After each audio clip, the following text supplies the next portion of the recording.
ఇదిగో అక్కడ ఈ ఈ చెరువులో మొసళ్ళు ఉన్నాయంట. ఈ మొసళ్ళు ఉన్నాయి. ఎవడైతే ఈ చెరువుని ఇక్కడ దిగి ఆ మొసళ్ళను దాటుకుంటూ ఆ గట్టుకి వెళ్తాడో నేను నా కుమార్తెని ఇస్తానని చెప్పాడంట. రాజ్యంలో అందరికి టామ్ టామ్ చేశాడంట. టామ్ టామ్ చేశాడు. ఏం చెప్పండి? ఈ చెరువులు ఎవడైతే అంటే ఏంటి?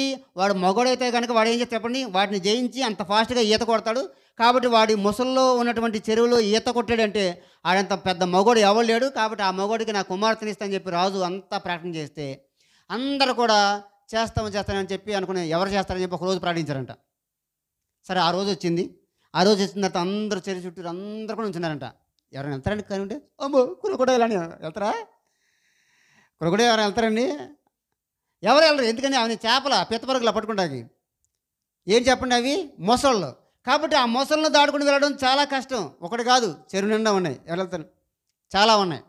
కాబట్టి చాలా కష్టం. సరే అందరూ చూస్తున్నారు. పొద్దున అయిపోయింది, మధ్యాహ్నం అయింది. ఎవరు రాజుగారు అనౌన్స్మెంట్ చేస్తున్నారు. సాయంత్రం 5 గంటల్లోపు వెళ్ళాలి, లేదంటే నేను ఇక మూసేస్తానన్నాడు. కుమార్తెని ఇస్తానంటున్నాడు, సగం రాజ్యం రాసిస్తానంటున్నాడు. ఎవరు వెళ్తారు? ఎవరైనా వెళ్తే ఉంటుందండి? చచ్చిపోతాడు.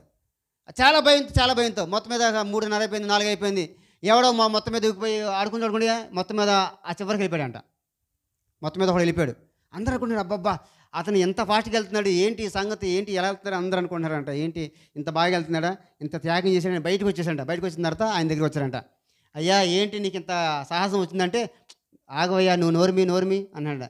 ఏంటి చెప్పు, నీకు ఎందుకు ఇంత సాధన చేస్తావు, ఎందుకు వెళ్ళాలనుకుంటున్నావు, ఏంటి అసలు కారణం ఏంటి అని అడుగుతుంటే, అదంతా కాదు కానీ అసలు నన్ను చెరువులో ఎవడ ముందు పడేసి చెప్పండి అన్నాడంట.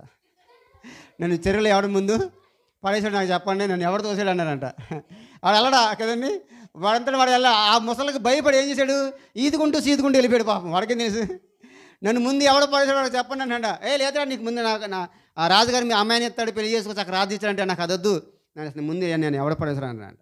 అంటే ఇక్కడ ఈత అంటే మీకు ఊరినే జోక్ కోసం చెప్పాను ఆ విషయం. చూడండి, ఈత రాదు.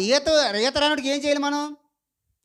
ఈత రానోడికి మనం పైనుండి క్లాస్ తీసుకోకూడదు. ఫస్ట్ పీరియడ్లో మీరు ఏం చేయాలి, సెకండ్ పీరియడ్లో ఏం చేయాలి చెప్పకూడదు.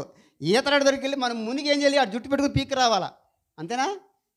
మరి జుట్టు పెట్టుకోవడానికి ఇక నేను కొండల్లో ఉండి లోయల్లో ఉండి భక్తుడా లఘునాయినా అంటే ఎలా కుదురుద్ది? కుదరదు కదండి.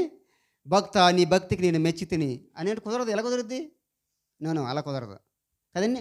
దిగాలి, అందులో దిగాలి. అందుకని ధర్మశాస్త్రం ఏది చేయలేకపోయిందో యేసుక్రీస్తు ప్రభువారు చేశాడు. ధర్మశాస్త్రం ఎప్పుడు కూడా మన పాపానే చూపిస్తుంది.